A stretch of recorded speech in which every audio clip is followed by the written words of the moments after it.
Hello guys, welcome back to my blog and good morning to all. আজি মই কলকাতাত আছো আৰু এটো fourth part of মোৰ ভিডিও হয় কলকাতাৰ। আজি এই স্থানটোৰ হৈছে নাম কালীঘাট কলকাতাত যত আছে বহুত জাগ্ৰত মন্দিৰ বুলি কয় যেনেকৈ আমাৰ কামাখ্যা মন্দিৰ। বাহিৰৰ ষ্ট্ৰাকচাৰটো দেখিলে ইয়াৰ ভিতৰ এৰিয়াটো য'ত লাইন কৰিব পৰা জাগা হয় মানে এটা এৰিয়া হয়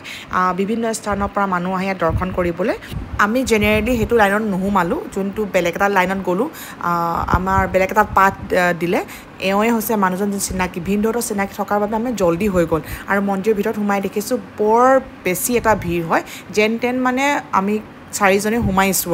আৰু মন্দিৰ এইটো বেক সাইড হয় ফ্ৰণ্ট সাইডটো দেখাব নোৱাৰিলোঁ আপোনালোকক ফটো কৰিব নিদিয়ে ভিডিঅ' কৰিব নিদিয়ে সো আমি এনেকৈ দৰ্শন কৰি ওলাই আহিয়ে মন্দিৰটো অকমান বাহিৰ ষ্ট্ৰাকচাৰটো চালোঁ তাৰ পাছত আমাৰ ডিসকাশন চলিল যে পণ্ডিত কেজনে কেনেকৈ বিহেভ কৰিছে মোক ফুডটো কেনে দিছে দেখিছেনে কাৰণ তেওঁলোকে পইচা ডিমান্ড কৰিছে তেওঁলোকৰ ডিমান্ডৰ মতে যাব নোৱাৰিলোঁ কাৰণে আমাক ফুডটো এনেকৈ দিলে আৰু মোৰ এখেতকতো ফুটেই নিদিলে আমি তাকে ডিসকাছ কৰি আছোঁ যে ইমান ধুনীয়া পবিত্ৰ স্থানত এনেকৈও কোনোবাই ডিমান্ড কৰিব পাৰি বাৰু এইবোৰ চলিয়ে থাকে বাৰু কিন্তু মন্দিৰত গৈ ভাল লাগিল আমাৰ